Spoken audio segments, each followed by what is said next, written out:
لقد كان لكم في رسول الله أسوة حسنة اعوذ باللہ من الشیطان الرجیم بسم اللہ الرحمن الرحیم اللہم صلی علی محمد وعلی آل محمد کما صلیت علی ابراہیم وعلی آل ابراہیم انک حمید مجید اللہم بارک علی محمد وعلی آل محمد کما بارکت علی ابراہیم وعلی آل ابراہیم انک حمید مجید اللہم رب اشرح لی صدری ویسر لی امری واحلل عقدۃ من لسانی یفقہوا قولی۔ عزیز ناظرین السلام علیکم۔ ریاض الصالحین کی کلاس میں آمد پر خوش آمدید۔ اللہ تعالیٰ آپ کو ان احادیث کو سننے، سمجھنے اور پھر ان پر عمل کرنے کی توفیق دے، اور اللہ اس وقت کو جو ہم اس کلاس میں گزاریں گے، اللہ اس کو ہمارے نامہ اعمال میں ذخیرہ آخرت بنا لے۔ آج ہم پڑھ رہے ہیں کاہنوں، نجومیوں، قیافہ شناسوں، علم رمل والوں اور کنکریوں اور جو کے ذریعے سے جانوروں کو اڑا کر نیک شگونی یا بد شگونی لینے والوں کے پاس جانے کی ممانعت کا بیان۔ پچھلے باب میں ہم نے پڑھا کہ میت کے اوپر بیعت نہیں کرنا چاہیے، اسی کے ہی مختلف پہلو ہمارے سامنے آ رہے تھے۔ یہ ممنوع ہیں، مکروہ ہیں، حرام ہیں۔ اب یہاں پہ ایک اور ممنوع حکم کہ کاہنوں کے پاس نہیں جانا، نجومیوں کے پاس نہیں جانا، قیافہ شناسوں کے پاس نہیں جانا، علم رمل والے۔ اسی طرح بعض لوگ کنکریاں اور جو کے ذریعے جانوروں کو اڑا کر نیک شگونی یا بد شگونی لیتے ہیں، ان کے پاس بھی جانے سے منع کیا گیا ہے۔ حدیث نمبر 1670 حضرت عائشہ سے روایت ہے، کچھ لوگوں نے رسول اللہ صلی اللہ علیہ وسلم سے کاہنوں کے متعلق سوال کیا تو آپ نے فرمایا وہ کچھ نہیں ہے، یعنی ان کی باتوں کا اعتبار نہیں۔ انہوں نے عرض کیا ہے اللہ کے رسول، وہ بعض دفعہ ہمیں ایسی چیز بتاتے ہیں اور وہ بات سچ نکلتی ہے۔ تو رسول اللہ صلی اللہ علیہ وسلم نے بتایا کہ یہ سچی بات اسے جن اچک لیتا ہے اور اپنے دوست کے کان میں ڈال دیتا ہے، وہ اس کے ساتھ 100 جھوٹ ملا لیتا ہے۔ عرب لوگوں میں یہ کاہنوں، نجومیوں، قیافہ شناسوں، ان سب کا بہت رواج تھا۔ سب سے پہلے میں آپ کو یہ بتانا چاہوں گی کہ کاہن کس کو کہتے ہیں۔ کاہن وہ ہیں جو جنوں سے آسمان کی خبریں لے لیتے تھے۔ ہوتا یہ ہے کہ فرشتے اللہ کے احکام لے کر بادلوں میں اترتے ہیں اور اس بات کا ذکر کرتے ہیں جس کا فیصلہ آسمان میں کیا گیا ہوتا ہے، اور انہیں حکم دیا گیا ہوتا ہے کہ تم اللہ تعالیٰ کے اس حکم کو پورا کرو۔ شیطان چوری چھپے اسے سن لیتا ہے اور کاہنوں کو پہنچا دیتا ہے۔ وہ اس کے ساتھ اپنی طرف سے 100 جھوٹ ملاتے ہیں اور لوگوں کو بیان کرتے ہیں۔ تو کاہن تو وہ ہیں جنہوں نے آسمان کی خبر سنی ہوتی ہے۔ عراف خفیہ طریقوں سے امور حاضرہ کی معرفت کا دعویٰ کرنا۔ مثلا کسی نے پوچھا میرے گھر چوری ہو گئی ہے، کس نے کی ہے؟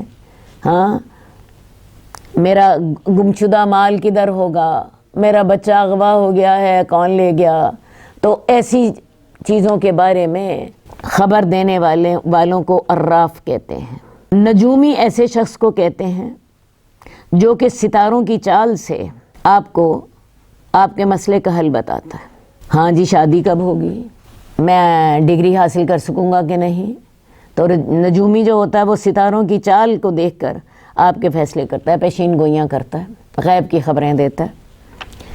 اور رمال کہتے ہیں جو لوگ لکیریں کھینچتے ہیں، اور لکیریں کھینچ کے وہ حساب لگاتے ہیں، اور حساب لگانے کے بعد وہ غیب کی خبریں دیتے ہیں۔ اصل بات ہے انسان کے اندر ایک تجسس تو ہے، مجھے پتہ چل جائے کل کو کیا ہونا ہے، اور یہ لوگ انسان کے اسی جو حس ہے تجسس والی، اس سے فائدہ اٹھاتے ہیں۔ تو کاہن، عراف، نجومی اور رمال کبھی کبھی ان کی باتیں صحیح بھی ثابت ہو جاتی ہیں۔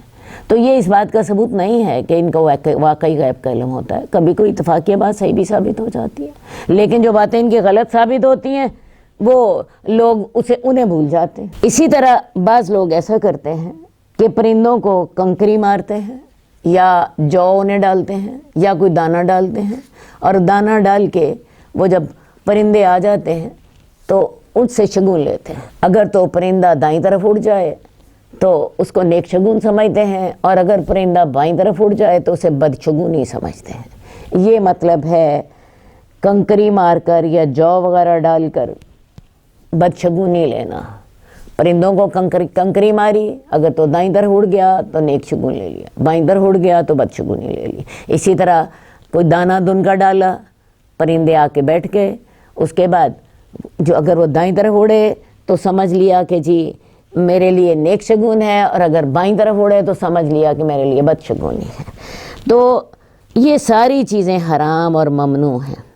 محض کسی بات کے اتفاقیہ طور پر صحیح نکل آنے سے ان تمام خرافات کا جواز ثابت نہیں ہوتا۔ حدیث نمبر 1671، حضرت صفیہ بنت ابی عبید بعض ازواج مطہرات سے روایت کرتی ہیں کہ رسول اللہ صلی اللہ علیہ وسلم نے فرمایا، جو شخص کسی عراف کے پاس آئے اور اس سے کسی چیز کی بابت پوچھے اور اس کو سچ مانے تو اس کی 40 دن تک نماز قبول نہیں کی جائے گی۔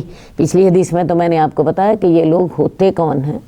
اب ان کی جو خبریں ہیں ان کا شرعی حیثیت سے کیا درجہ ہے۔ تو جو شخص کسی عراف کے پاس آئے، یعنی غیبی امور کے جاننے کے دعوے دار کے پاس آئے، یا کسی کاہن کے پاس آیا یا کسی نجومی کے پاس آیا اور اس سے کسی چیز کی بابت پوچھا اور اس کو سچ مانا، تو اس کی 40 دن تک نماز قبول نہیں ہوگی۔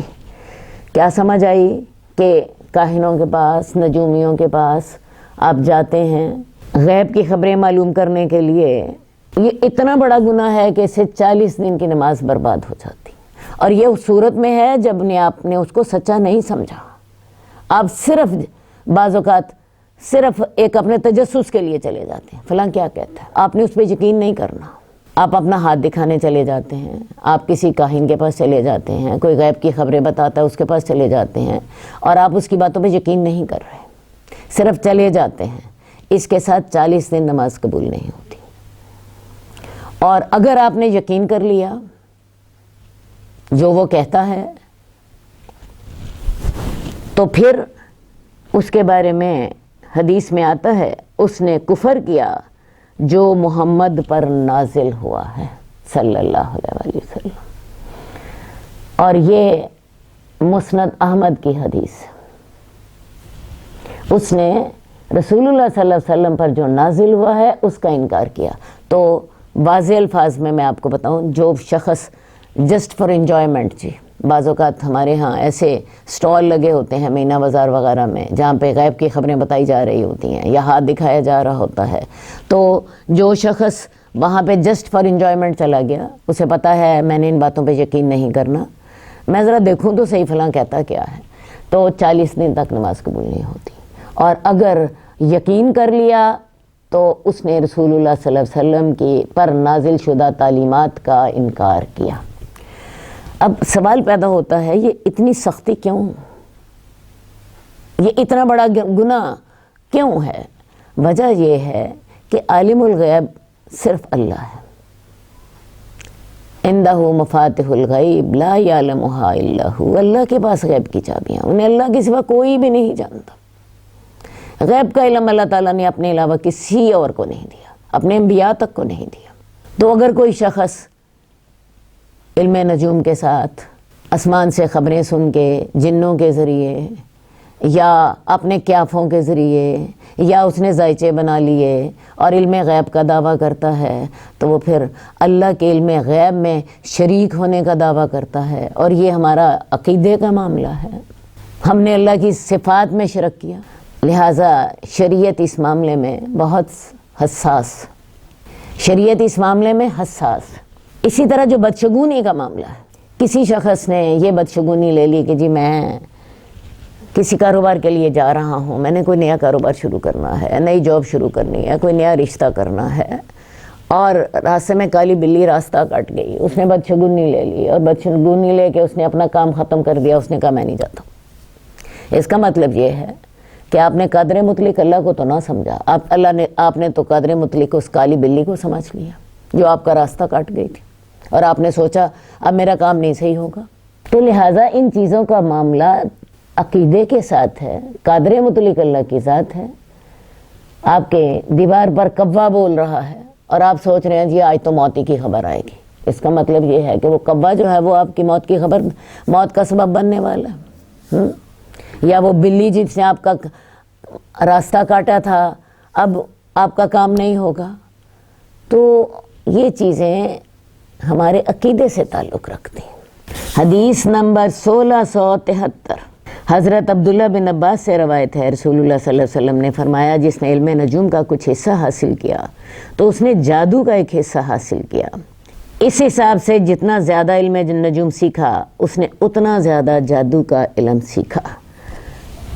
اب سب سے پہلی بات تو یہ ہے کہ جو جادو سیکھتا ہے تو جادو تو کفر ہے، قرآن مجید نے اسے بڑا واضح طور پہ کفر کہا، بلکہ جادو ایک پہلو سے شرک ہے، ایک پہلو سے کفر ہے۔ شرک اس وجہ سے ہے کہ جادو میں اللہ کے سوا جو غیر اللہ ہے ایسی قوتوں سے مدد مانگی جاتی، جادو میں غیر اللہ سے مدد مانگی جاتی۔ تو جادو شرک بھی ہے اور جادو کفر بھی ہے۔ قرآن مجید نے واضح طور پہ کہا تھا وَمَا كَفَرَ سُلَيْمَانُ وَلَكِنَّ الشَّيَاطِينَ كَفَرُوا يُعَلِّمُونَ النَّاسَ السِّحْرَ۔ حضرت سلیمان نے کفر نہیں کیا، شیطانوں نے کفر کیا تھا، اور وہ کفر کیا تھا؟ وہ لوگوں کو جادو سکھاتے تھے۔ تو لہٰذا جادو کفر بھی ہے اور جادو شرک بھی ہے۔ تو جس نے علم نجوم کا کچھ حصہ حاصل کیا اس نے جادو کا ایک حصہ حاصل کیا، اور جتنا زیادہ علم نجوم سیکھا اس نے اتنا ہی جادو کا علم زیادہ سیکھا۔ اب اس حدیث میں علم نجوم اور جادو کو ایک جیسا قرار دیا گیا۔ جب جادو کفر ہے تو علم نجوم بھی پھر کفر ہوا، اور جب جادو شرک ہے تو علم نجوم بھی شرک ہوا۔ ایک اور حدیث میں آتا ہے، اور یہ حدیث بھی متفق علیہ ہے، رسول اللہ صلی اللہ علیہ وسلم جب عمرہ کرنے کے لیے گئے اور کفار نے عمرہ نہیں کرنے دیا اور صلح حدیبیہ ہوئی، تو رسول اللہ صلی اللہ علیہ وسلم نے حدیبیہ میں فجر کی نماز پڑھائی۔ رات کو بارش ہوئی تھی اور اس بارش کے اثرات زمین پر تھے، تو رسول اللہ صلی اللہ علیہ وسلم نے صحابہ سے کہا تمہیں پتہ ہے تمہارا رب تم سے کیا کہتا ہے؟ صحابہ کہنے لگے یا رسول اللہ آپ بتا دیجئے۔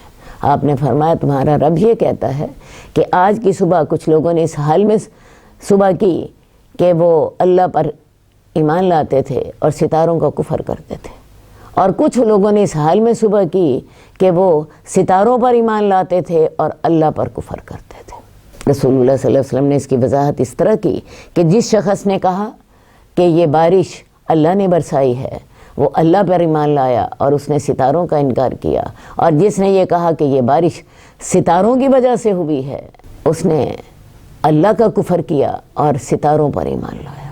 یہ ہمیشہ ہوتا آیا، جاہلیت میں بھی ہوتا تھا، اور میں آپ کو بتاؤں آج بھی وہی جاہلیت چل رہی ہے۔ آج بھی لوگوں کا خیال ہوتا ہے کہ آسمان کے ستاروں کی جو چال ہے وہ ہماری قسمت پر اثر انداز ہوتی ہے۔ اسی لیے ہر اخبار میں اور ہر رسالے میں ایک کالم ضرور ہوتا ہے، ستارے کیا کہتے ہیں، اس ہفتے کیا ہوگا، اور سارے لوگ انہیں بڑے شوق سے پڑھتے ہیں۔ تو یہ جو ستارے کیا کہتے ہیں اور یہ جو کہنا ہے کہ جی آپ کی قسمت کیسی ہے، اس ہفتے کیا ہوگا، یہ سارا کچھ کس کی حساب سے ہوتا ہے؟ علم نجوم کے حساب سے۔ نیا سال آتا ہے، نئے سال کی پیشین گوئیاں ہوتی ہیں، اور ہر ہفتے آپ کو بتایا جاتا ہے اس ہفتے آپ کو جی خوشی ملے گی، یا اس ہفتے یہ ہفتہ آپ کے لیے منحوس ہوگا، اور یہ اور وہ ایسی باتیں۔ تو یہ دیکھ لیجئے جو جس شخص نے ان کو پڑھا اور جس شخص نے ان پر یقین کیا اس کا کیا معاملہ ہوگا، یہ میں پچھلی حدیث میں آپ کو بتا چکی ہوں۔ آج کل کی نئی نسل ان باتوں پہ بڑی دلچسپی لیتی ہے، حالانکہ یہ چیزیں ہمارے عقیدے کے خلاف ہیں۔ میں نے آپ کو بتایا کہ علم غیب صرف اور صرف اللہ کے پاس، کوئی اور اس میں شامل نہیں، اور جب ہم ان لوگوں کو اس میں شامل کر دیتے ہیں تو ہم اللہ تعالیٰ کی غیب کی صفت میں کسی اور کو شریک کر دیتے ہیں، اور اس طرح شرک پھر صفات کے مرتکب ہو۔ اچھا یہ تو ہوئی ایک بات۔ دوسری بات یہ ہے کہ ایک علم نجوم ہے جو کہ ان کاموں کے لیے استعمال ہوتا ہے، اور ایک ہوتا ہے علم فلکیات۔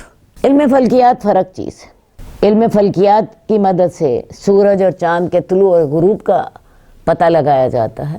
علم فلکیات کی مدد سے آپ کو پتہ چلتا ہے جی آیا رمضان کا آغاز ہو گیا، یا عید کا آغاز بھی علم فلکیات کی روح سے اس میں بھی مدد ملتی ہے۔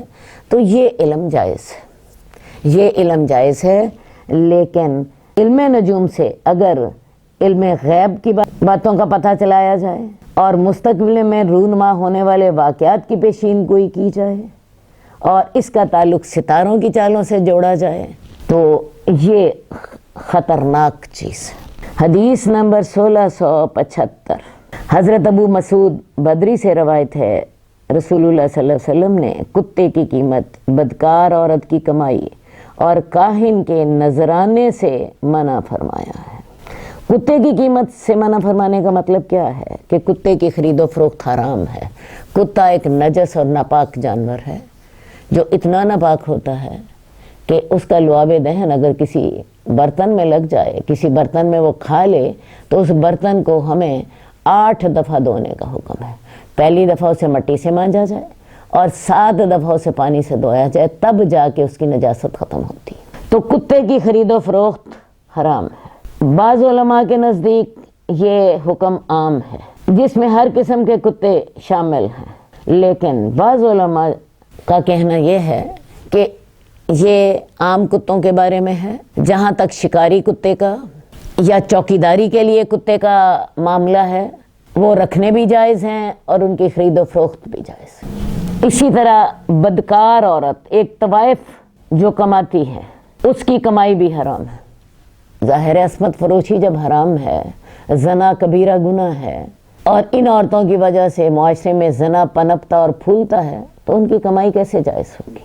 اور تیسری بات، کاہن کا نذرانہ حرام ہے کیونکہ وہ ہمارے عقیدے کو خراب کرتا ہے، غیب کی خبریں دیتا ہے۔ اصل بات یہ ہے کہ اسلام صرف ایک عمل کو حرام قرار نہیں دیتا بلکہ اس کی طرف جو جانے والے راستے ہوتے ہیں ان کو بھی بند کرتا ہے۔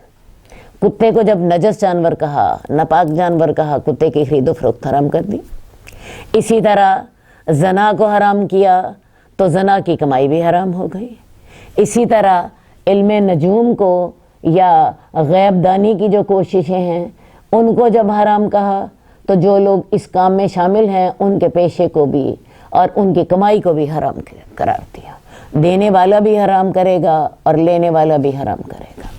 ہمارا اگلا باب ہے بدشگونی لینے کی ممانعت۔ حدیث نمبر 1676 حضرت انس سے روایت ہے، رسول اللہ صلی اللہ علیہ وسلم نے فرمایا، بیماری کا ایک دوسرے کو لگ جانا اور بدشگونی لینا کچھ نہیں۔ آپ کے الفاظ ہیں، لا ادوا ولا تیرا، نہ تو کوئی چھوت چھات ہے اور نہ ہی کوئی بدشگونی ہے۔ وَيُوجِبُنِي الْفَال، اور مجھے فال بڑی پسند ہے۔ صحابہ کرام نے پوچھا، یا رسول اللہ فال کیا چیز ہے؟ آپ نے فرمایا، اچھی بات۔ اب یہ جو الفاظ ہیں، لا ادوا ولا تیرا، نہ تو چھوت چھات ہوتی ہے اور نہ ہی بدشگونی ہوتی ہے۔ بات یہ ہے کہ کسی بیماری کو اس معنی میں متعدی مت سمجھو کہ یہ خیال کرو کہ فلاں شخص فلاں کی بیماری کی وجہ سے بیمار ہوا، بلکہ جس طرح پہلا شخص اللہ کے حکم سے بیمار ہوا، دوسرا بھی اللہ کے حکم ہی سے بیمار ہوا۔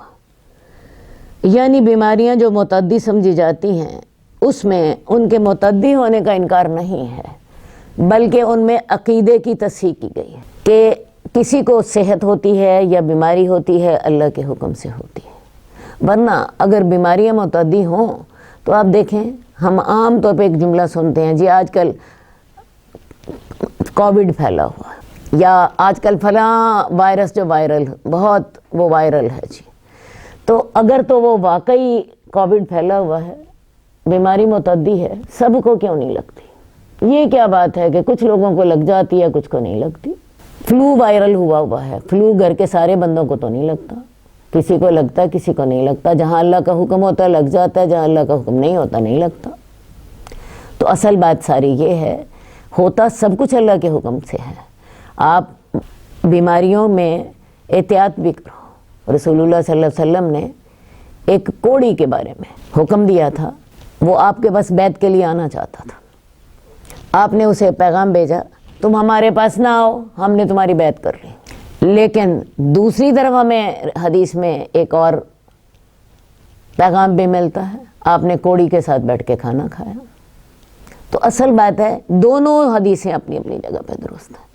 پہلی حدیث احتیاط کا ہمیں بتاتی ہے اور دوسری حدیث ہمیں صحیح عقیدے کے بارے میں بتاتی ہے۔ بات یہ ہے جب تک اللہ کا حکم نہ ہو تب تک کوئی بیماری نہ بیماری کسی کو لگتی ہے اور نہ کسی کو صحت ہوتی ہے، سب کچھ اللہ کے حکم سے ہو رہا ہوتا ہے۔ احتیاط آپ ضرور کریں، لیکن احتیاط کرنے کے بعد یقین کس پہ ہونا چاہیے؟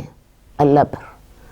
اللہ تعالیٰ چاہیں گے تو ہمارے اس احتیاط میں اللہ اثر ڈالیں گے، نہیں چاہیں گے تو نہیں اثر ہوگا۔ جیسے بیماری کے بارے میں ہمارا عقیدہ ہوتا ہے، کوئی ہم بیمار ہوتے ہیں، ڈاکٹر کے پاس جاتے ہیں، دوائی لیتے ہیں، اب وہ دوائی کسی کے لیے تو فائدہ مند ہوتی ہے اور کسی کو فائدہ مند نہیں ہوتی۔ اللہ جس کے لیے چاہتے ہیں اس دوائی میں شفا ڈال دیتے ہیں، جس کے لیے چاہتے ہیں نہیں ڈالتے۔ بعض اوقات ہوتا کیا ہے کہ ایک ڈاکٹر بڑا مشہور ہوتا ہے کہ جی وہ فلاں فلاں بیماری کا اسپیشلسٹ ہے اور اس کے ہاتھ میں اللہ نے شفا رکھی ہوئی ہے، اور یہ لطیفہ بھی ہم دیکھتے ہیں کہ وہ ڈاکٹر اسی بیماری کا خود شکار ہو جاتا ہے۔ تو اصل بات ساری یہ ہے، ہمارا عقیدہ یہ ہے سب کچھ اللہ کے حکم سے ہوتا ہے۔ رسول اللہ صلی اللہ علیہ وسلم کے پاس کچھ صحابہ آئے، کہنے لگے یا رسول اللہ ہمارے جانور اونٹ ہی ان کے پاس ہوتے تھے، وہ بالکل صحیح سالم ہوتے ہیں، چراگاہ میں چرنے جاتے ہیں، وہاں کوئی خارشی اونٹ ہوتا ہے، اس سے ان کو خارش کی بیماری لگ جاتی ہے۔ رسول اللہ صلی اللہ علیہ وسلم نے ان سے سوال کیا کہ اچھا یہ بتاؤ پہلے اونٹ کو خارش کس نے لگائی تھی، اس نے کس سے خارش اخذ کی تھی؟ تو اصل بات پھر وہی ہے، ہوتا سب کچھ اللہ کے حکم سے ہے۔ تو لہٰذا کوئی چھوت چھات نہیں ہوتی، احتیاط اپنی آپ کر لیں، لیکن اس احتیاط کے بعد بھی یقین اللہ پہ آپ کا ہونا چاہیے کہ بھئی اللہ چاہیں گے تو احتیاط فائدہ مند ہوگی، نہیں چاہیں گے تو فائدہ مند نہیں ہوگی۔ اسی طرح بدشگونی لینا بھی کوئی چیز نہیں ہے۔ بدشگونی میں نے ابھی آپ کو بتایا، آپ جا رہے ہیں جی کوئی رشتہ دیکھنے جا رہے ہیں، کوئی جی مکان خریدنے جا رہے ہیں، راستے میں کالا کتا آ گیا، اس نے آپ کا راستہ کاٹ دیا، آپ نے سمجھ لیا کہ یہ میرے لیے نا رشتہ اچھا نہیں ہوگا، آپ نے بدشگونی لے لی اور آپ نے وہ کام ہی ختم کر دیا، اس طرف گئے ہی نہیں۔ تو یہ چیز جو ہے یہ آپ کے عقیدے سے تعلق رکھتی ہے، لہٰذا اس سے سختی سے منع کیا گیا، اس سے سختی سے روکا گیا۔ اب بدشگونی کی دو قسمیں ہوں گی، آپ نے کسی چیز سے بدشگونی لے لی اور بدشگونی لے کے آپ نے وہ کام ختم کر دیا، یہ زیادہ شدید قسم ہے۔ دوسری صورت یہ ہے کہ آپ نے بدشگونی کے بارے میں سوچا لیکن آپ نے عمل نہیں روکا، آپ اس رشتے کے لیے جا رہے ہیں لیکن دل میں بے چینی ہے، میں نے کالا کتا دیکھا تھا، کام تو آپ نے نہیں روکا، جانا نہیں روکا، لیکن آپ کے ذہن میں وہ ایک پریشانی سی ہے، یہ اس سے کم حالت ہے، پہلے والی زیادہ سخت حالت ہے، دوسری والی کم حالت ہے، لیکن ایک بات سمجھ لیجئے اس سے اپنی دونوں صورتوں سے اپنی جان چھڑائیں، کیونکہ آپ نے جب بدشگونی لے لی تو بدشگونی لینے کا مطلب کیا ہوا کہ وہ کالا کتا قادر تھا اور وہ کالی بلی قادر تھی جس نے آپ کا راستہ کاٹا تھا۔ قادر تو اللہ کی ذات ہے اور یہ ہمارے عقیدے کے مسائل ہیں، لہٰذا ان باتوں کو اچھی طرح سمجھیں کہ بدشگونی نہیں لینی۔ تیسری بات آپ نے فرمائی تھی کہ آپ نے کہا یوجبن الفعل، مجھے فعل پسند ہے۔ صحابہ نے سوال کیا یا رسول اللہ فعل کیا ہوتی ہے؟ تو آپ نے فرمایا اچھی بات۔ اچھی بات سے کیا مراد ہے؟ مثال کے طور پہ آپ کوئی مکان خریدنے جا رہے ہیں یا کوئی رشتہ کرنے جا رہے ہیں، راستے میں آپ نے جن لوگوں کے پاس جانا ہے ان کے بارے میں کوئی اچھا کلمہ کہہ دیتا ہے آپ کے سوال کرنے کے بغیر، اور آپ اس سے اچھی فعل لے لیتے ہیں، اچھا یہ اللہ کی طرف سے میرے لیے ایک خوشخبری ہے، میں نے تو نہیں پوچھا تھا، انہوں نے خود ہی مجھے بتا دیا۔ یا آپ کوئی مکان خریدنا چاہ رہے ہیں آپ کو وہ مکان جو ہے اس کا ریٹ اچھا لگتا ہے، یا جو اس کا مالک تھا آپ کو وہ پسند آ جاتا ہے، اس کا بات چیت کرنے کا انداز پسند آ جاتا ہے، اور آپ دل میں سوچتی ہیں یہ اچھی فال ہے، یہ اللہ کرے گا میرا معاملہ طے ہو جائے گا، تو یہ اس کو کہتے ہیں فال۔ تو رسول اللہ صلی اللہ علیہ وسلم اچھی فال لیتے تھے، اور آپ اچھی فال، اچھے نام سے اچھی فال لے لیتے تھے، آسان راستے سے فال لے لیتے تھے۔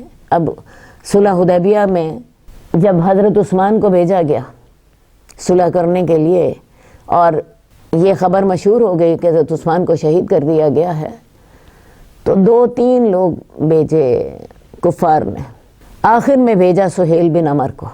تو رسول اللہ صلی اللہ علیہ وسلم نے ان کا نام سن کے کہا اب تمہارا معاملہ سہل ہو جائے گا۔ غزوہ خیبر کو رسول اللہ صلی اللہ علیہ وسلم جا رہے تھے، 3 راستے تھے، تینوں راستوں کے نام پوچھے، کس راستے سے جانا ہے، کس علاقے سے جانا ہے، ہر علاقے کا کوئی نام ہوتا ہے۔ آپ نے ایک علاقہ جو تھا اس کا نام سن کے آپ نے فرمایا ادھر سے چلے چلتے۔ تو رسول اللہ صلی اللہ علیہ وسلم اچھی فال لے لیتے تھے۔ اب اچھی فال میں اور بدشگونی میں فرق کیا ہے؟ اچھی فال آپ کو امید پہ آمادہ کرتی ہے، اللہ کے ساتھ آپ کا حسن ظن ہوتا ہے، آپ اپنے کام کرنے پہ آگے زیادہ جوش سے کام کرنے لگ پڑتے ہیں، جبکہ بدشگونی آپ کو ڈپریشن میں مبتلا کرتی ہے، آپ کا اللہ پر ایمان ختم کر دیتی ہے، اور سب سے بڑی بات آپ کا کام رک جاتا ہے، آپ کا عقیدہ خراب ہو جاتا ہے۔ تو رسول اللہ صلی اللہ علیہ وسلم کو فال لینا پسند تھا۔ فال کیا ہے؟ اچھی بات، کوئی اچھا کلمہ آپ کے معاملے کے متعلق جس سے آپ اچھی امید لگا بیٹھیں، جس سے آپ یہ سوچیں اللہ تعالیٰ نے میرے حق میں مہربانی کرنی ہے، میرا یہ کام ہو جائے گا۔ حدیث نمبر 1677 حضرت عبداللہ بن عمر سے روایت ہے، رسول اللہ صلی اللہ علیہ وسلم نے فرمایا بیماری کا ایک دوسرے کو لگ جانا اور بدشگونی لینا کوئی چیز نہیں ہے۔ اگر نحوست کسی چیز میں ہوتی تو گھر میں ہوتی، عورت میں ہوتی اور گھوڑے میں ہوتی۔ پھر وہی بات جو ہم نے پچھلی حدیث میں پڑھی تھی کہ کوئی بیماری متعدی نہیں ہوتی، بدشگونی کچھ نہیں ہوتی۔ حقیقت یہ ہے کہ اگر کوئی بھی چیز بجائے خود منحوس نہیں ہوتی، البتہ اپنی بعض صفات کی وجہ سے بعض چیزیں بعض لوگوں کے لیے تکلیف کا باعث ہو جاتی ہیں۔ یعنی کوئی بھی چیز، کوئی بھی تاریخ، کوئی بھی گھر، کوئی بھی دن کبھی منحوس نہیں ہوتا۔ ہاں لوگوں کے اعمال اسے منحوس بنا دیتے ہیں۔ قرآن مجید میں پرانی قوموں کے لیے جو عذاب آئے ان کے لیے لفظ استعمال ہوئے ہیں فی ایام ناحسات، منحوس دنوں میں ان پر عذاب آیا۔ تو اصل بات ہے یہ منحوس دن کس کے لیے تھے؟ کفار کے لیے، جن پر عذاب آیا۔ لیکن وہی دن جو کفار کے لیے منحوس تھا وہ پیغمبر کے لیے اور پیغمبر پر ایمان لانے والوں کے لیے مبارک تھا۔ ان کو ان کفار کی سازشوں سے نجات مل گئی، ان کی اللہ نے مدد فرما دی۔ تو وہی ایک دن جو کہ کفار کے لیے منحوس تھا، وہی ایک دن پیغمبروں کے لیے اور پیغمبر پر ایمان لانے والوں کے لیے مبارک تھا۔ تو اصل بات ہے کوئی چیز بذات خود منحوس نہیں ہوتی، کوئی دن منحوس نہیں ہوتا، کوئی تاریخ منحوس نہیں ہوتی، کوئی گھر منحوس نہیں ہوتا۔ انسان کے اعمال اسے منحوس بنا دیتے ہیں۔ اگر اعمال اچھے ہوتے ہیں تو وہ دن بابرکت ہوتا ہے، اور اگر اعمال برے ہوتے ہیں تو وہ دن منحوس ہو جاتا ہے۔ تو شریعت ہمیں یہ اصول دیتی ہے کہ کوئی بھی چیز منحوس نہیں ہوتی۔ اگر نحوست ہونی ہوتی تو وہ گھر میں ہوتی، یا عورت میں ہوتی، یا گھوڑے میں ہوتی۔ اب گھر میں کیسے ہوتی؟ جیسے گھر تنگ ہو یا پڑوسی اچھے نہ ہو، ایسے گھر میں انسان سکون سے رہ نہیں سکتا۔ اسی طرح بیوی لڑاکی ہو، بانجھ ہو، بد کردار ہو، ایسی بیوی بھی انسان کے لیے منحوس ہوتی ہے، یعنی اس سے آرام کی بجائے تکلیف پہنچتی ہے۔ اسی طرح گھوڑے میں نحوست کیسے ہو؟ گھوڑا تنگ کرنے والا ہو، مالک کے لیے آسانی پیدا کرنے کی بجائے جب بھی اسے مالک اسے کام لینا چاہے وہ اپنی رسی توڑا کے بھاگ جائے، تو اس میں نحوست ہوتی ہے کہ مالک اپنا مقصد حاصل نہیں کر پاتا۔ تو صحیح بات یہ ہے کہ نحوست کسی چیز میں نہیں ہوتی، اگر ہونی ہوتی تو ان چیزوں میں ہوتی۔ تو چونکہ اللہ کے رسول فرماتے ہیں کہ نحوست کسی چیز میں ہوتی ہی نہیں ہے، لہٰذا یہ چیزیں بھی منحوس نہیں ہوتی۔ اگر ہونی ہوتی تو ان چیزوں میں ہوتی، تو چونکہ کسی چیز میں نحوست ہوتی نہیں ہے لہٰذا یہ چیزیں بھی منحوس نہیں ہوتی۔ ہمارا اگلا باب ہے بستر، پتھر، کپڑے، درہم و دینار، تکیہ وغیرہ پر جاندار کی تصویر بنانے کی ممانعت۔ اصل بات ہے باب ہمارا یہ ہے کہ تصویر بنانا منع ہے۔ اب وہ تصویر خواہ آپ کسی بستر پر بنائیں، کسی پتھر پر، کپڑے پر بنی ہو، درہم و دینار سکوں پہ بنی ہو۔ آپ کو پتہ ہے آج کل سکوں پہ بادشاہ وقت کی تصویر بنی ہوتی ہے، یا بعض اوقات کسی تاریخ کے اہم آدمی کی تصویر والے سکے ہوتے ہیں۔ تکیہ پر جاندار کی تصویر بنانے کی ممانعت۔ اسی طرح دیوار، چھت، پردے، پگڑی اور کپڑے وغیرہ پر تصویر بنانے کی حرمت اور تصویروں کو ضائع کرنے کا حکم۔ باپ کا جو عنوان ہے وہ اپنے اندر خود ہی بڑا مفصل ہے، بات بالکل کلیئر سمجھ آ رہی ہے۔ حدیث نمبر 1680، حضرت عبداللہ بن عمر سے روایت ہے، رسول اللہ صلی اللہ علیہ وسلم نے فرمایا بے شک وہ لوگ جو یہ تصویریں بناتے ہیں قیامت والے دن ان کو عذاب دیا جائے گا اور ان سے کہا جائے گا ان کو زندہ کرو۔ حدیث میں آتا ہے کہ قیامت والے دن سب سے زیادہ عذاب مصوروں کو ہوگا، کیونکہ وہ اللہ کی نقل کرتے ہیں۔ اللہ بھی خالق ہے اور وہ اللہ کی نقل کر کے اللہ کے ساتھ مشابہت کرتے ہیں۔ ان سے کہا جائے گا تم نے جو تصویریں بنائی تھیں ان کو زندہ کرو، یعنی ان میں روح ڈالو، اور ظاہر ہے وہ نہیں روح ڈال سکیں گے، وہ روح نہیں ڈال سکیں گے، ان کو سزا دی جائے گی۔ حدیث نمبر 1681، حضرت عائشہ سے روایت ہے کہ رسول اللہ صلی اللہ علیہ وسلم ایک سفر سے تشریف لائے، میں نے گھر کی دیوڑی پر ایک پردہ ڈال دیا تھا جس میں تصویریں تھیں۔ جب رسول اللہ صلی اللہ علیہ وسلم نے اسے دیکھا تو آپ کے چہرے کا رنگ بدل گیا۔ یہ غزوہ تبوک کا معاملہ ہے۔ غزوہ تبوک پہ آپ گئے تو حضرت عائشہ نے آپ کا بڑا اچھا استقبال کرنے کے لیے اپنے گھر کو ایک پردے سے سجا لیا اور اس میں تصویریں تھیں۔ رسول اللہ صلی اللہ علیہ وسلم جب آئے تو آپ کے چہرے کا رنگ بدل گیا اور فرمایا اے عائشہ، قیامت والے دن اللہ کے ہاں سب سے زیادہ سخت عذاب ان لوگوں کو ہوگا جو اللہ کی پیدا کی ہوئی چیزوں میں اس کی نقل کرتے ہیں۔ اب حضرت عائشہ کا تو یہ خیال ہوگا کہ اللہ کے رسول صلی اللہ علیہ وسلم خوش ہوں گے، لیکن رسول اللہ صلی اللہ علیہ وآلہ وسلم کے چہرے کا رنگ بدل گیا، آپ کمرے کے اندر آئے ہی نہیں، اور ساتھ پھر آپ نے یہ فرمایا کہ قیامت والے دن سب سے زیادہ عذاب مصوروں کو ہوگا جو اللہ کی پیدا کی ہوئی چیزوں میں اس کی نقل کرتے ہیں۔ حضرت عائشہ فرماتی ہیں ہم نے اس پردے کو کاٹ دیا اور اسے 1 یا 2 تکیے بنا لیے۔ اب پردے کو جب کاٹ دیا تو کاٹنے کے ساتھ تصویریں بھی کٹ گئیں، ان کی وہ حیت نہ رہی جو کہ پہلے تھی۔ اس دور میں چونکہ کپڑا بہت مہنگا ہوتا تھا، گھروں میں خواتین اپنے ہاتھوں سے بنتی تھیں، چرخہ کاٹتی، چرخہ کاٹنے کے بعد کپڑا اپنے ہاتھوں سے بنتی۔ ٹیکسٹائل ملیں تب نہیں ہوتی تھیں تو کپڑا بہت ہی مہنگا ہوتا تھا اور بہت کمیاب ہوتا تھا، تو اس لیے حضرت عائشہ نے اسے ضائع نہیں کیا، اس سے 1 یا 2 تکیے بنا لیے۔ اب اول تو وہ تصویریں کٹ گئیں درمیان میں سے، نمبر 2 اگر وہ باقی بھی رہ گئیں تو اب وہ انسان انہیں روند رہا تھا، وہ کوئی ایک سجاوٹ کی جگہ پر نہیں تھی، اب وہ سروں کے نیچے تھی اور قابل احترام نہ تھی۔ تو تصویر والے کپڑے کا ایسا استعمال جائز ہے جیسے حضرت عائشہ نے اس کپڑے سے تکیے بنا لیے تھے، لیکن میرا خیال ہے ہمارے لیے ایسی صورت بھی شاید جائز نہ ہو۔ وہ اس لیے کہ ہمارے ہاں تو کپڑا بہت سستا ملتا، بہت عام ہے، اور مارکیٹ میں ڈھیر سارے اس کے ڈیزائن بھی مل جاتے ہیں۔ ہمارے ساتھ کوئی ایسی مجبوری نہیں ہے کہ ہم اس کپڑے کو ضروری استعمال کریں۔ حدیث نمبر 1682، حضرت عبداللہ بن عباس سے روایت ہے کہ میں نے رسول اللہ صلی اللہ علیہ وسلم کو فرماتے ہوئے سنا، ہر تصویر بنانے والا جہنمی ہے، اس کی ہر تصویر میں جو اس نے بنائی ہوگی ایک شخص پیدا کیا جائے گا جو اسے جہنم میں عذاب دے گا۔ حضرت عبداللہ بن عباس نے فرمایا اگر تم نے تصویر بنانی ہی ہو تو درخت کی اور ایسی چیز کی تصویر بناؤ جس میں روح نہ ہو۔ اصل میں یہ حدیث کا ایک ٹکڑا ہے، پوری حدیث اس طرح ہے کہ ایک شخص حضرت عبداللہ بن عباس کے پاس آیا، کہنے لگا یا صحابی رسول، میرا پیشہ تصویر بنانا ہے، میں اسی سے ہی کماتا ہوں۔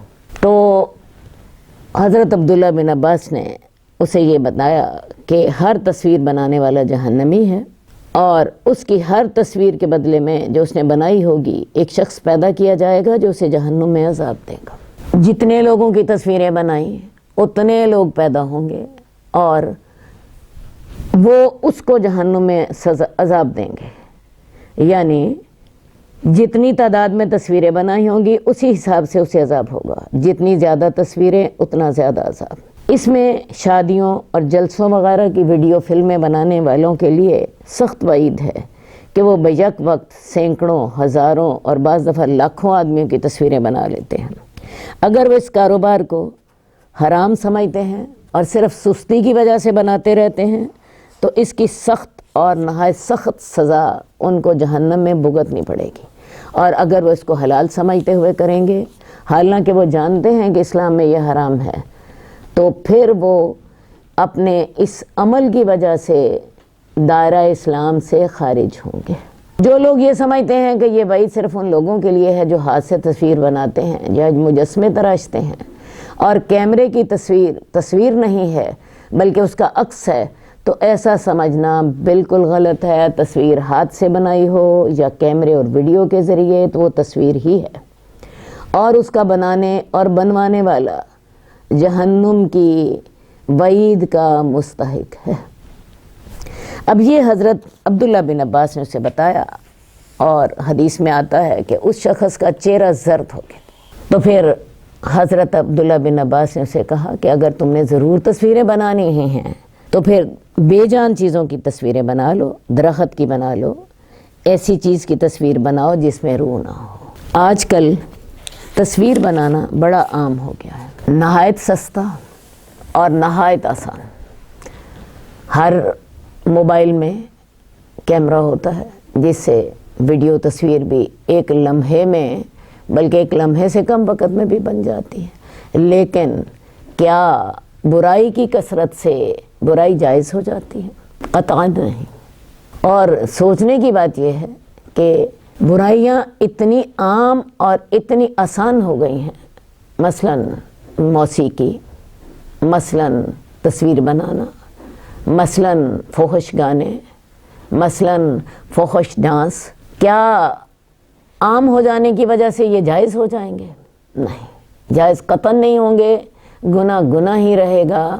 یہ ہم ایک مسلمان کو سوچنا ہے کہ وہ اپنی زندگی میں ان چیزوں سے کیسے بچ سکتا ہے۔ ہاں، تصویر بنانے کے سلسلے میں ایک بات ضرور ہوگی، بعض موقع ایسے ہیں جہاں پہ ہمیں تصویر بنوانی ہی پڑتی ہے، مثال کے طور پہ اپنی آئیڈینٹی کارڈ کے لیے، اپنے شناختی کارڈ کے لیے، یا بعض اوقات پاسپورٹ کے لیے، ایسے ہی مقاصد کے لیے جو تصویر بنانی ہے وہ جائز ہو۔ حدیث نمبر 1685، حضرت ابو ہریرہ رضی اللہ تعالیٰ عنہ سے روایت ہے کہ میں نے رسول اللہ صلی اللہ علیہ وسلم کو سنا، آپ فرماتے تھے کہ اللہ تعالیٰ فرماتے ہیں ان لوگوں سے بڑا ظالم کون ہے جو میرے پیدا کرنے کی طرح پیدا کرنے لگتے ہیں۔ اصل تکلیف اللہ کو یہ ہوتی ہے کہ یہ میری مشابہت کرتے ہیں، میں بھی خالق ہوں، یہ بھی خالق بنتے ہیں، یہ میرے ساتھ شریک ہوتے ہیں، اور شرک سب سے بڑا گناہ ہے، یہ میرے شریک بننے کی کوشش کرتے ہیں۔ انہیں چاہیے وہ ایک ذرہ یا ایک چونٹی پیدا کر کے دکھائیں، یا کسی غلے کا ایک دانہ پیدا کر دیں، یا ایک جو ہی پیدا کر دیں۔ یہ میرے مقابلے میں آتے ہیں، میرے شریک بنتے ہیں، میری طرح لوگوں کو پیدا کرنے لگتے ہیں۔ اگر یہ سچے ہیں اپنے اس دعوے میں تو ایک ذرہ پیدا کر کے دکھائیں۔ ذرہ ایک تو وہی ذرہ ہوتا ہے جو ہمارا سب سے چھوٹا کسی چیز کا حصہ ہوتا ہے، اور ذرہ چونٹی کو بھی کہتے ہیں۔ ایک چونٹی پیدا کرتے ہیں، چونٹی آپ کو پتہ ہے چھوٹی ترین مخلوق ہے، ایک چونٹی پیدا کر دیں، ایک جو پیدا کر دیں۔ اور ویسے یہ انسان کی بدقسمتی ہے کہ انسان نہ کسی جاندار کو پیدا کر سکتا اور نہ رزق پیدا کر سکتا۔ خالق بھی وہی ہے، رازق بھی وہی ہے۔ انسان ایک چونٹی تک نہیں پیدا کر سکتا، اور انسان ایک جو کا دانہ نہیں پیدا کر سکتا۔ آپ کہہ سکتی ہیں کہ جی انسان نے کیک بنا لیے، پیسٹریاں بنا لی، انسان نے جی فلاں جو تھی پروڈکٹ بنا لی. یہ ساری چیزیں اللہ تعالیٰ کے پیدا کیے ہوئے رزق سے بنتی ہیں. آپ سوچ لیجئے، کوئی بھی چیز دیکھ لیجئے جو انسان نے بنائی ہو، یہ جو زمین سے نباتات اگتی ہے، جو غلہ اگتا ہے، جو پھل اگتے ہیں، جو اللہ تعالیٰ نے چیزیں پیدا کی ہیں، انہی کی ہی شکلیں، مختلف شکلیں ہوتی ہیں. تو دیکھ لیجئے خالق بھی وہی ہے، رازق بھی وہی ہے. انسان ایک دانہ پیدا نہیں کر سکتا. تو پھر اس خالق اور مالک کو وہ شخص کتنا برا لگتا ہے جو اس کا شریک بننے کی کوشش کرتا ہے. اللہ کا اس کو چیلنج ہے، یہ ایک چونٹی پیدا کر کے دکھا دیں، یہ ایک جو کا دانہ پیدا کر کے دکھا دیں، پھر میرے ساتھ مشابہت کریں، پھر میرے شریک بننے کی کوشش کریں. حدیث نمبر 1687. حضرت عبداللہ بن عباس بیان فرماتے ہیں کہ حضرت جبریل نے ایک مرتبہ رسول اللہ صلی اللہ علیہ وسلم کے پاس آنے کا وعدہ کیا. انہوں نے آنے میں دیر کر دی، یہاں تک کہ رسول اللہ صلی اللہ علیہ وسلم کو بڑا بھاری گزرا. یعنی ہوا کیا کہ حضرت جبریل نے آپ سے وعدہ کیا کہ فلاں وقت آئیں گے. اللہ کے رسول صلی اللہ علیہ وسلم تیار تھے، حضرت جبریل نہیں آیا، اور آپ کو یہ وقت گزارنا مشکل ہو گیا کیونکہ آپ انتظار کر رہے تھے. ڈر یہ رہے تھے کہ کہیں اللہ ناراض نہ ہو گئے ہوں میرے سے کہ حضرت جبریل کو بھیجا نہیں. آپ کے ہاتھ میں ایک لاٹھی تھی، آپ نے اسے اپنے ہاتھ سے پھینک دیا، اور اپنے زبان سے آپ یہ الفاظ ادا کر رہے تھے کہ اللہ اپنا وعدہ خلاف نہیں کرتے. تو حضرت جبریل کیوں نہیں آئے؟ پریشان ہو رہے تھے، اللہ میرے سے ناراض تو نہیں ہو گئے کہ وعدہ کرنے کے باوجود حضرت جبریل نہیں آئے. آپ نے کیا کیا؟ گھر میں دیکھا تو چارپائی کے نیچے ایک کتے کا بچہ تھا. اس کتے کے بچے کو گھر سے نکالا اور آپ نے پوچھا یہ کتا کب اندر گھس آیا؟ حضرت عائشہ فرماتی ہیں میں نے کہا اللہ کی قسم مجھے تو اس کا پتہ نہیں. اس کو باہر نکالا گیا. اس کے بعد پھر رسول اللہ صلی اللہ علیہ وسلم نے فرمایا آپ باہر تشریف لائے، آپ کو حضرت جبریل ملے. آپ نے ان سے دیر سے آنے کی شکایت کی تو حضرت جبریل نے کہا ہم اس گھر میں داخل نہیں ہوتے جس میں کوئی کتا یا تصویر ہو. کتا اگر گھر میں ہو رحمت کے فرشتے نہیں آتے. حضرت جبریل بھی نہیں آئے. اس کو نکالا گیا تو تب حضرت جبریل اندر آئے. آج کل کے دور میں انگریزوں کی نکالی میں پاکستان میں بھی لوگوں نے کتے پالنے شروع کر دیے ہیں. یہ کتا کلچر جو ہے یہ حقیقت میں کتا کلچر ہے، یہ اسلام کی ثقافت نہیں ہے. بلیاں پالنے کی آپ کو اجازت ہے لیکن کتا نجس جانور ہے، اور اگر کتا کمرے میں ہو تو رحمت کے فرشتے نہیں آتے. ایک حدیث میں آتا ہے کہ اگر کوئی شخص کتا پالتا ہے بغیر اس کے کہ وہ چوکیداری کے لیے ہو یا شکار کے لیے ہو تو اس کے عمل میں سے 2 قرات کم ہو جاتے ہیں. پوچھا گیا قرات کتنا ہوتا ہے؟ بتایا گیا کہ قرات پہاڑ کو کہتے ہیں، بڑے پہاڑ کو، احد پہاڑ جتنے پہاڑ کو. پہلے انسان نیکیاں نہیں کرتا اور اس کے بعد 2 قرات نیکیوں کے کم ہو جائیں اجر میں سے تو انسان نے کیا کمایا؟ یہ کتا رکھنے کا نقصان ہے. ویسے بھی یہ جو شکاری کتے ہیں یا یہ جو چوکیداری کے لیے ہیں ان کو گھر کے باہر رکھا جائے گا. اس کمرے کے اندر نہیں رکھا جائے گا جس کے اندر اب میں آپ رہ رہے ہیں یا جہاں آپ نماز پڑھ رہے ہیں. اس کو گھر کے باہر رکھا جائے گا. دوسری بات، جہاں پہ تصویر ہو وہاں پر بھی رحمت کے فرشتے نہیں آتے. رسول اللہ صلی اللہ علیہ وسلم نے فرمایا کہ جس گھر میں کتا ہو یا تصویر ہو تو اس میں حضرت جبریل نہیں آتے. اب جو تصویر کا معاملہ ہے، اکثر مسلمان گھروں میں تصویریں آویزاں ہوتی ہیں. کسی نے آرائش کے لیے مختلف جانوروں کی تصویریں شوکیس میں رکھی ہوتی ہیں، کسی نے اپنی اور اپنی بیوی بچوں کی تصویریں سجائی ہوتی ہیں، کسی نے اپنے مرحوم باپ یا دادا کی تصویر لگائی ہوتی ہے، اور کسی نے برکت کے لیے اپنے پیر فقیر کی تصویر لگائی ہوتی ہے. حالانکہ تصویر رحمت اور برکت سے محرومی کا سبب ہے، نہ کہ برکت کے حصول کا سبب. تو لہٰذا ایک بات ضرور یاد رکھیے، جہاں پہ آپ نے نماز پڑھنی ہے وہاں پہ قطعاً تصویر نہیں ہونی چاہیے، ورنہ رحمت کا فرشتہ آئے گا ہی نہیں۔ اسی طرح آپ نے جہاں پہ رات کو سونا ہے وہاں پہ رحمت کا فرشتہ نہیں آئے گا اگر وہاں پہ تصویریں ہوئیں۔ بہت سے لوگوں کو ان مسائل کا چونکہ پتہ نہیں ہوتا، پورا گھر تصویروں سے بھرا ہوتا ہے۔ اللہ تعالیٰ سمجھ دے، ورنہ اگر رحمت کا فرشتہ نہ آیا تو ہماری نمازیں کیا خیال ہے قبول ہو جائیں گی۔ حدیث نمبر 1699، حضرت ابو الحیاج حیان بن حسین کہتے ہیں کہ مجھے حضرت علی بن ابی طالب نے فرمایا کیا میں تمہیں اس کام پر نہ بھیجوں جس پر رسول اللہ صلی اللہ علیہ وسلم نے مجھے بھیجا تھا، اور وہ کام یہ تھا کہ کوئی تصویر دیکھو تو اسے مٹا دو، اور کوئی اونچی قبر پاؤ تو اسے برابر کر دو۔ جب مکہ فتح ہوا تو رسول اللہ صلی اللہ علیہ وسلم نے سب سے پہلا کام کیا کیا تھا؟ بیت اللہ میں آپ گئے تو آپ نے بیت اللہ کے اندر 2 رکعت نماز پڑھی، اور پھر باہر نکل کر وہ جو 360 بت تھے ان ساروں کو گرایا۔ اس کے بعد مختلف بتوں کے جو تھان تھے ان سب کو گرانے کے لیے مختلف مہمات بھیجی، تاکہ یہ بت خانے اور صنم خانے ان میں سے جو بت پڑے ہوئے تھے ان کو بھی ختم کر دیا جائے۔ خود تو آپ نے بیت اللہ کے اندر وہ جو 360 بت تھے انہیں اپنی چھڑی سے گرا دیا تھا، اور یہ سارے بت خانوں میں بھی آپ نے مختلف صحابہ کو بھیجا تاکہ وہ ان بتوں کو ختم کر کے آئیں، اور حضرت علی بن ابی طالب کو بھیجا کہ تم دیکھو جو کوئی قبر بالشت سے بھی اونچی ہو اسے برابر کر دو، اور کوئی تصویر دیکھو تو اسے مٹا دو۔ حضرت علی نے پھر کیا کیا کہ جو قبر بھی بالشت سے اونچی تھی، یہ اتنی اونچی تھی زمین سے، اتنی تو باقی رہنے دی، اور جو اس سے زیادہ اونچی تھی اس کو برابر کر دیا، نیچا کر دیا، اور تصویروں کو مٹا دیا۔ کیوں؟ وجہ یہ تھی کہ یہ دونوں چیزیں شرک کے دروازے ہیں۔ پاکستان میں آپ دیکھ لیجئے سارا شرک قبروں ہی کے ذریعے آیا، اور تصویروں کو بھی اس لیے منع کیا جاتا ہے کہ تصویریں بھی ہیرو ورشپ کے ذریعے شرک کا دروازہ کھولتی ہیں۔ آج دیکھ لیجئے ہمارے بچوں نے کیوں کریکٹرز کی، کرکٹرز کی اور ایکٹرز کی تصویریں لگائی ہوتی ہیں، اور ان تصویروں پہ بعض اوقات فدا ہو رہے ہوتے ہیں اور خود الفاظ استعمال کر رہے ہوتے ہیں، ہیرو ورشپ، میں جی فلاں کا پرستار ہوں۔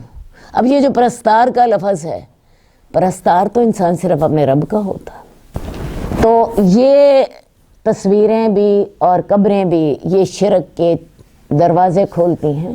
اسی لیے رسول اللہ صلی اللہ علیہ وسلم نے حضرت علی کو حکم دیا تھا کہ قبروں کو ایک بالش سے زیادہ باقی نہ رکھا جائے اور تصویروں کو مٹا دیا جائے۔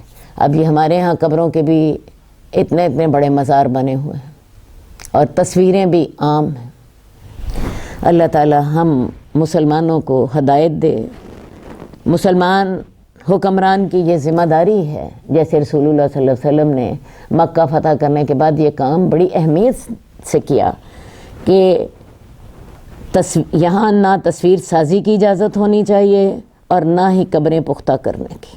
ہمارا اگلا باب ہے شکار اور مویشی یا کھیتی کی حفاظت کے علاوہ کتا رکھنے کی حرمت کا بیان۔ حضرت عبداللہ بن عمر سے روایت ہے، میں نے رسول اللہ صلی اللہ علیہ وسلم کو سنا، آپ فرماتے تھے جو شخص شکار یا مویشی کی حفاظت کے علاوہ کسی اور مقصد سے کتا پالے اس کے اجر میں سے ہر روز 2 قرات کم کر دیے جاتے ہیں۔ اور ہم نے آپ کو بتایا کہ 1 قرات سے مراد پہاڑ ہے، احد پہاڑ۔ احد پہاڑ 6 میل کے گھیرے میں ہے۔ تو جو شخص شکار یا کھیتی کی حفاظت کے علاوہ کتا رکھے تو اس کے عمل میں سے روزانہ 2 قرات کا اجر کم ہو جاتا ہے۔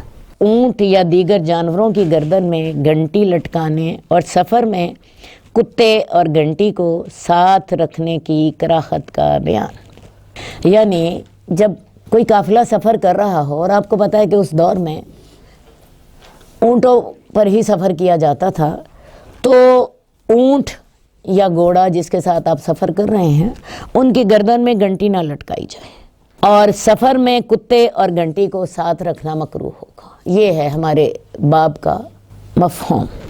حدیث نمبر 1692، حضرت ابو ہریرہ رضی اللہ تعالیٰ عنہ سے روایت ہے، رسول اللہ صلی اللہ علیہ وسلم نے فرمایا فرشتے اس قافلے کے ساتھ نہیں ہوتے جس میں کوئی کتا یا گھنٹی ہو۔ کتے سے مراد وہی کتا ہے جس کے رکھنے کی اجازت نہیں ہے۔ اگر کوئی کتا ساتھ شکار کے لیے رکھا ہے یا چوکیداری کے لیے رکھا ہے تو اس کا یہ حکم نہیں ہے۔ فرشتوں سے مراد رحمت کے فرشتے ہوتے ہیں جو انسانوں کی حفاظت پر مامور ہوتے ہیں۔ گھنٹی سے مراد ہر وہ چیز ہے جو جانور کی گردن میں لٹکا دی جائے اور حرکت کے ساتھ آواز پیدا ہوتی رہے۔ اصل بات یہ ہے کہ گھنٹی شیطان کا باجا ہے۔ ہم نے پیچھے پڑھا تھا جہاں تصویر ہو اور جہاں کتا ہو وہاں رحمت کے فرشتے نہیں آتے، اسی طرح جہاں تصویر ہو اور جہاں میوزک ہو وہاں رحمت کے فرشتے نہیں آتے، اس کا قافلے کے ساتھ بھی نہیں چلتے، اس جگہ پہ بھی نہیں چلتے۔ اس لیے پہلی بات تو آپ کو یہ سمجھ آئی کہ جہاں پہ میوزک بج رہا ہے یا جہاں پہ تصویریں ہیں وہاں پہ نماز نہیں پڑھیں، آپ کی رحمت کے فرشتے ہی نہیں آئیں گے۔ دوسری بات یہ ہے کہ بہت سے لوگوں کا خیال ہوتا ہے کہ جی موسیقی تو روح کی غذا ہے، یہ ہمارے دور کا سب سے بڑا فتنہ ہے موسیقی، اور آج کل موسیقی اتنی عام اور اتنی سہل اور سستی ہو گئی ہے کہ ہر گھر میں موجود ہے۔ تو بات اصل میں یہ ہے کہ جن کی روحیں شیطان کے قبضے میں ہوں ان کی تو واقعی موسیقی ان کے روح کی غذا ہے، اور جو اللہ کے فرما بردار ہوں ان کے دلوں کو اللہ کی یاد سکون دیتی ہے، ان کی روح کی غذا قرآن کی تلاوت ہوتی ہے، اللہ کا ذکر ہوتا ہے، ذکر اذکار ہوتے ہیں۔ ہاں شیطانی لوگوں کی جو روح ہے ان کے لیے موسیقی غذا ہوگی، کیونکہ گندگی میں رہنے والوں کو گندگی اس طرح راس آ جاتی ہے کہ پھر گندگی کے بغیر ان کا گزارا نہیں ہوتا۔ آج کل ان ساری چیزوں کو ثقافت کا نام دیا جاتا ہے، میوزک کنسرٹ ہوتے ہیں اور اس کو بڑی نیکی سمجھا جاتا ہے۔ بہرحال شیطان کا طریقہ واردات یہی ہوتا ہے کہ وہ ہمیشہ برائی کو شوگر کوٹ کر کے ہمارے سامنے پیش کرتا ہے۔ ان سے بچنا ہے، خود بھی بچنا ہے اور اپنے متعلقین کو بھی بچانا ہے۔ کیسے؟ یہ آپ خود سوچئے۔ ہمارا اگلا باب ہے جلالہ جانور پر سوار ہونے کی کراہت کا بیان، اور یہ گندگی کھانے والا اونٹ یا اونٹنی ہے، اگر وہ پاک گھاس کھائے اور اس کا گوشت پاکیزہ ہو جائے تو پھر کراہت کا حکم باقی نہیں رہے گا۔ ہماری یہ جو کتاب ہے یا ہمارا جو باب ہے اس کا عنوان ہے الامور الذی ینہی عنہا، ایسے معاملات جن سے منع کیا گیا ہے۔ تو جلالہ جانور پر سوار ہونے کو رسول اللہ صلی اللہ علیہ وسلم نے مکروہ کہا اور اس پر سوار ہونے سے منع کیا۔ اب اگلا سوال یہ پیدا ہوتا ہے کہ جلالہ ہوتا کون ہے؟ میرا خیال ہے حدیث پڑھ لیتے ہیں۔ حدیث نمبر 1694، حضرت عبداللہ بن عمر سے روایت ہے کہ رسول اللہ صلی اللہ علیہ وسلم نے گندگی کھانے والے اونٹوں پر سوار ہونے سے منع فرمایا ہے۔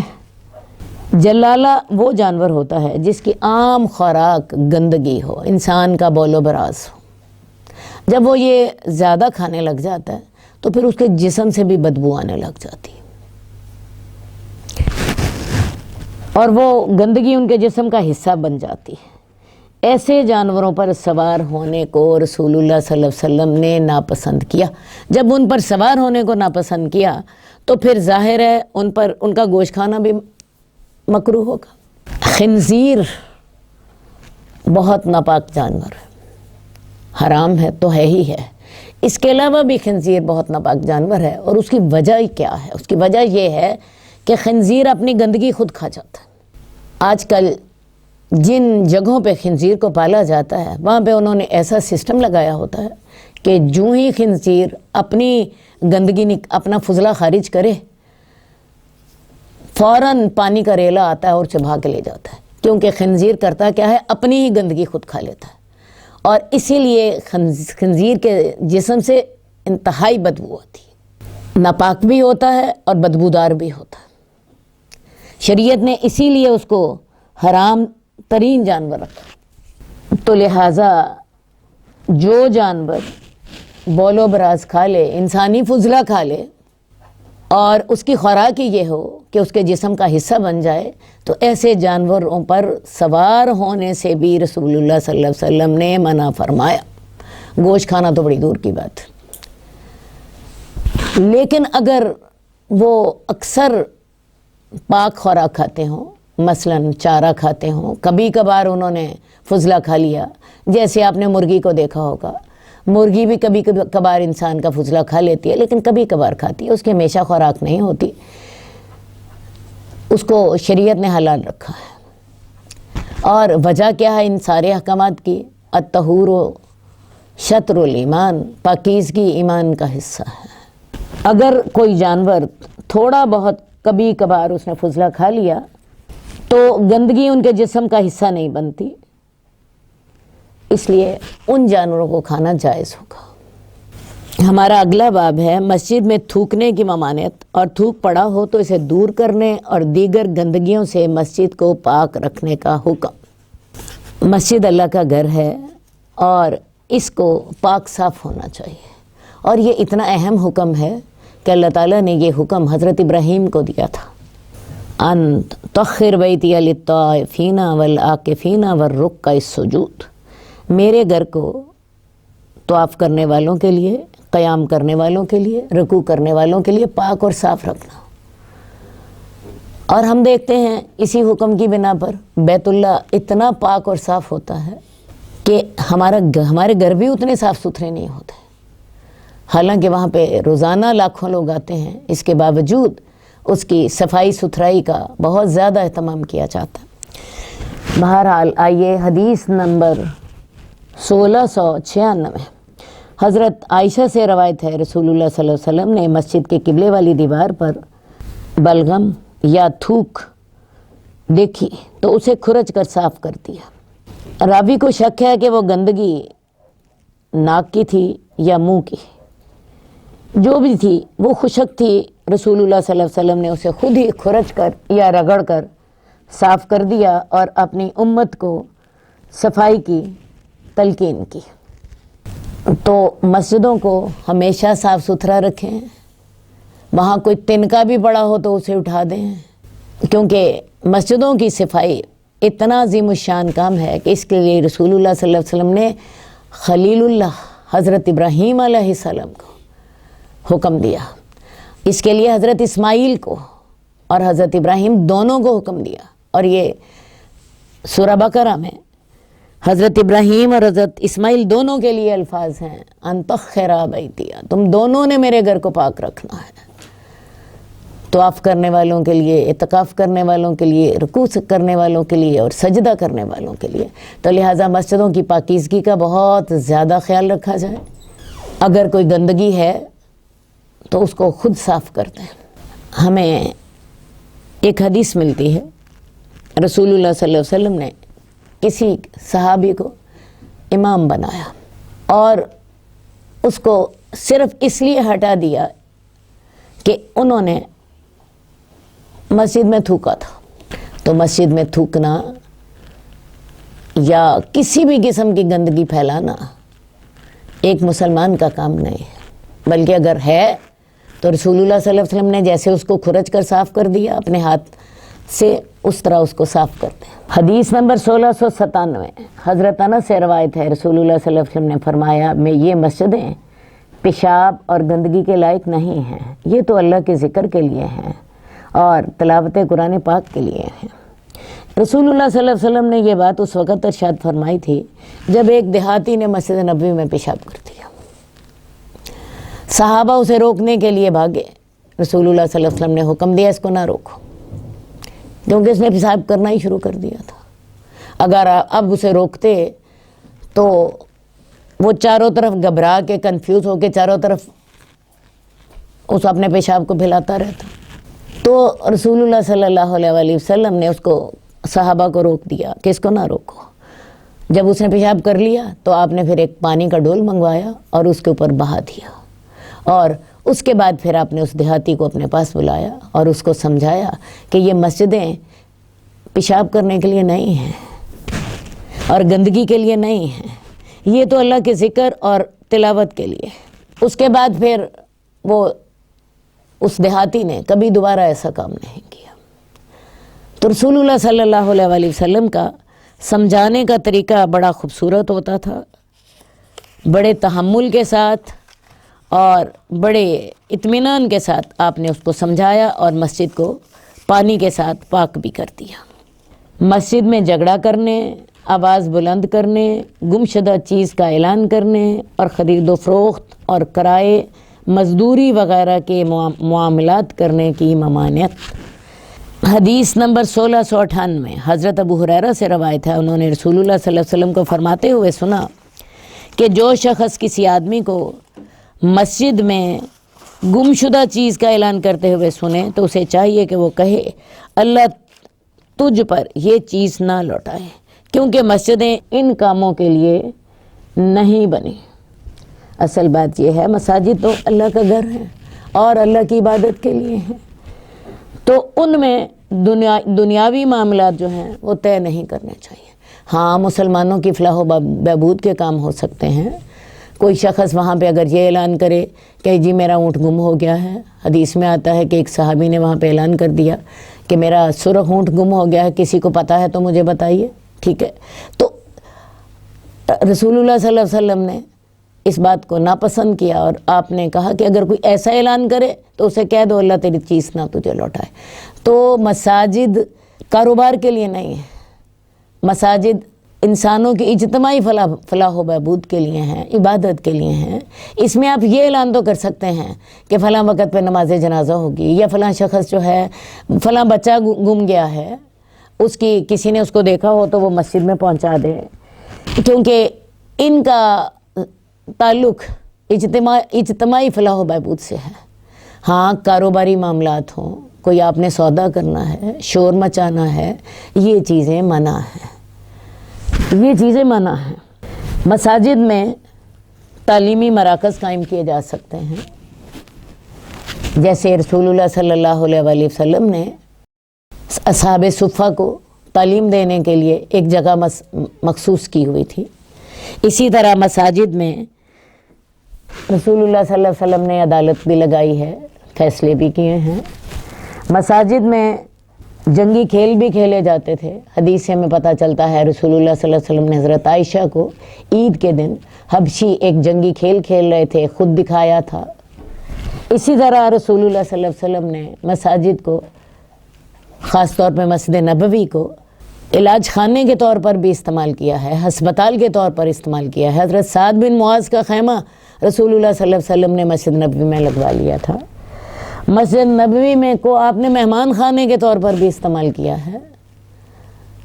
نجران کے عیسائیوں کا وفد آیا تھا اور ان کی تعداد 60 اور 70 کے درمیان تھی۔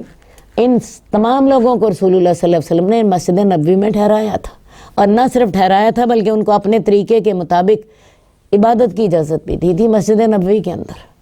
تو یہ سارے کام تو مسجد نبوی میں ہوتے تھے، لیکن کاروباری معاملات کی مسجد میں اجازت نہیں تھی۔ اسی طرح اس طرح کے اعلانات، میرا اونٹ کسی کو پتہ ہو تو دے دے، ان کے سے رسول اللہ صلی اللہ علیہ وآلہ وسلم نے منع فرمایا۔ حدیث نمبر 1702 حضرت صائب بن یزید صحابی سے روایت ہے کہ میں مسجد میں تھا، ایک آدمی نے مجھے کنکری ماری، میں نے دیکھا تو وہ حضرت عمر بن خطاب تھے۔ آپ نے فرمایا ان دو آدمیوں کو میرے پاس لاؤ۔ میں ان دونوں کو آپ کے پاس لے کر حاضر ہوا تو آپ نے ان سے پوچھا تم کہاں کے رہنے والے ہو؟ انہوں نے کہا طائف کے رہنے والے ہیں۔ آپ نے فرمایا اگر تم اس شہر یعنی مدینہ کے رہنے والے ہوتے تو میں تمہیں ضرور سزا دیتا۔ تم رسول اللہ صلی اللہ علیہ وسلم کی مسجد میں آواز اونچی کر رہے ہو۔ یہ تھا اصل مسئلہ۔ واقعہ کیا ہے کہ دو آدمی مسجد میں اونچی آواز میں باتیں کر رہے ہیں۔ حضرت عمر نے ان دونوں کو بلا لیا اور ان دونوں کو بلا کے کہا کہ اگر تم مدینہ کے ہوتے تو میں تمہیں سزا دیتا، اب چونکہ تم مدینہ کے نہیں ہو، باہر سے آئے ہو، تو میں تمہیں چھوڑ دیتا ہوں۔ تو وجہ کیا تھی؟ مساجد شور و غل مچانے کے لیے نہیں ہے۔ مساجد میں اگر آپ نے بحث بھی کرنی ہے تو آہستہ آواز سے ہونا چاہیے۔ پیچھے میں نے آپ کو بتایا پچھلی حدیث میں کہ رسول اللہ صلی اللہ علیہ وسلم نے مسجد میں اصحاب صفہ کی تعلیم کا انتظام کر رکھا تھا، لیکن شور و غل مچانے کی اجازت نہیں ہے۔ اسی طرح مساجد میں اشعار نہ پڑھے جائیں، اس سے بھی رسول اللہ صلی اللہ علیہ وسلم نے منع فرمایا۔ اب اشعار سے مراد ایسے اشعار ہیں جو کہ فحش ہوں، عشق و محبت کی داستانیں ہوں، ایسے منع ہے۔ لیکن جو اشعار اصلاحی ہوں ان کی پڑھنے کی آپ نے اجازت دی ہے، بلکہ ہمیں حدیث ہی سے پتہ چلتا ہے، حضرت حسان بن ثابت جو کہ رسول اللہ صلی اللہ علیہ وسلم کی مدح کرتے تھے اور کفار کی ہجوں کا جواب دیتے تھے، ان کے لیے رسول اللہ صلی اللہ علیہ وسلم نے مسجد نبوی میں ایک علیحدہ ممبر رکھوایا ہوا تھا، اور وہ اس پر کھڑے ہو کر اشعار پڑھتے تھے، اور اللہ کے رسول صلی اللہ علیہ وسلم نے ان کو دعا بھی دی تھی، اللہم ایدہ بروح القدس، اے اللہ ان کو حضرت جبریل کے ذریعے ان کی مدد فرما۔ تو اصلاحی قسم کے اشعار جو ہیں وہ نہ صرف مسجد میں پڑھے جا سکتے ہیں، بلکہ رسول اللہ صلی اللہ علیہ وسلم نے حضرت حسان بن ثابت کے لیے ایک ممبر رکھوایا ہوا تھا علیحدہ، جس پر حضرت حسان بن ثابت وہ اشعار پڑھتے تھے۔ تو لہٰذا مساجد میں تعمیری کام تو ہو سکتے ہیں، شور و غل نہیں ہونا چاہیے، نہ گندگی نہیں ہونی چاہیے، بدبو نہیں ہونی چاہیے، مساجد کا ادب و احترام ہونا چاہیے، یہاں تک کہ اگر آپ اونچی آواز سے بات کر رہے ہو تو اس پہ سزا بھی دی جا سکتی ہے، شور و غل مچا رہے ہو اس پر سزا بھی دی جا سکتی ہے، جیسا کہ حضرت عمر نے سزا دینے کا ارادہ ظاہر کیا تھا۔ ہمارا اگلا باب شروع ہو رہا ہے، لہسن، پیاز، گندنا یا کوئی بدبودار چیز کھا کر بدبو زائل کیے بغیر مسجد میں داخل ہونے کی ممانعت اور بوقت ضرورت اس کا جواز۔ حدیث نمبر 1706 حضرت عمر بن خطاب سے روایت ہے، انہوں نے جمعے کے دن خطبہ ارشاد فرمایا تو اپنے خطبے میں فرمایا، اے لوگو، دو ایسے درخت تم کھاتے ہو جن کو کچا کھانا میں ناجائز سمجھتا ہوں، پیاز اور لہسن۔ میں نے رسول اللہ صلی اللہ علیہ وسلم کو دیکھا جب مسجد میں کسی آدمی سے ان دو چیزوں کی بدبو محسوس فرماتے تو اس کو بقی کی طرف نکال دیتے۔ جو شخص انہیں کھائے تو وہ پکا کر کھائے اور ان کی بدبو زائل کرتے۔ اصل بات یہ ہے کہ مساجد پاکیزگی کی جگہ ہیں، مساجد میں اللہ کا ذکر ہوتا ہے، مساجد میں فرشتے حاضر ہوتے ہیں، مساجد میں نیک مسلمان آتے ہیں، تو فرشتوں کو بھی بدبو سے تکلیف ہوتی ہے اور مسلمانوں کو بھی بدبو سے تکلیف ہوتی ہے۔ تو لہٰذا اگر کوئی شخص ایسی کوئی سبزی کھا لے جس سے بو آتی ہو تو اس کو مسجد میں نہیں آنا چاہیے۔ یہ پیاز اور لہسن ہماری عام خوراک میں شامل ہے، یہ اگر کچا کھا لیں تو کچا کھانے کے بعد منہ سے بدبو آتی ہے۔ رسول اللہ صلی اللہ علیہ وسلم اگر کسی شخص کو محسوس کرتے کہ اس کے منہ سے بدبو آ رہی ہے تو رسول اللہ صلی اللہ علیہ وسلم اس کو مسجد سے نکال دیتے۔ ہاں، ان کو اگر پکا لیا جائے تو پھر ان کی بو زائل ہو جاتی ہے، اور عام طور پہ ہمارے کھانوں میں بھی پکا کر ہی اس کو استعمال کیا جاتا ہے۔ اگر کسی نے اس کو سلاد کے طور پہ کھانا ہے تو پھر یہ کھا کر مسجد میں وہ نہ جائے۔ اس کے علاوہ اور بھی کئی چیزیں ہیں جن کی بدبو دوسرے لوگوں کو نقصان دیتی ہے، مثال کے طور پہ سگریٹ اور حقہ، سگار، ایسی چیزیں بھی مسجد میں نہیں ہونی چاہیے۔ مسجدوں کو ہر قسم کی نجاستوں سے اور بدبودار چیزوں سے بچا کر رکھا جائے۔ ہمارے ہاں بہت سی مساجد میں بیت الخلاء مسجد کے اندر ہوتے ہیں اور ان کی بدبو بھی مسجد کے اندر تک آ رہی ہوتی ہے۔ تو اگر کسی جگہ پہ ایسی صورت ہے تو اس کے لیے انتظامیہ گناہگار ہوگی، کیونکہ مسجد کے اندر بدبو آ رہی ہے۔ جب لہسن اور پیاز کی بدبو کسی کے منہ سے آتی تو اللہ کے رسول اسے مسجد سے نکال دیتے، تو اگر کسی باتھ روم سے بدبو آ رہی ہے تو وہ دیکھیں کتنا بڑا مسئلہ بن جاتا ہے۔ اس لیے مسجد میں بیت الخلاء رکھنے ہیں، تھوڑے سے مسجد سے باہر کی سائڈ پہ رکھے جائیں تاکہ اس کی بدبو مسجد میں نمازیوں کو تنگ نہ کرے اور مسجد میں نہ آئے۔ اللہم صلی علی محمد وعلی آل محمد کما صلیت علی ابراہیم وعلی آل ابراہیم انک حمید مجید۔ اللہم بارک علی محمد وعلی آل محمد کما بارکت علی ابراہیم وعلی آل ابراہیم انک حمید مجید۔ مولاي صل وسلم دائما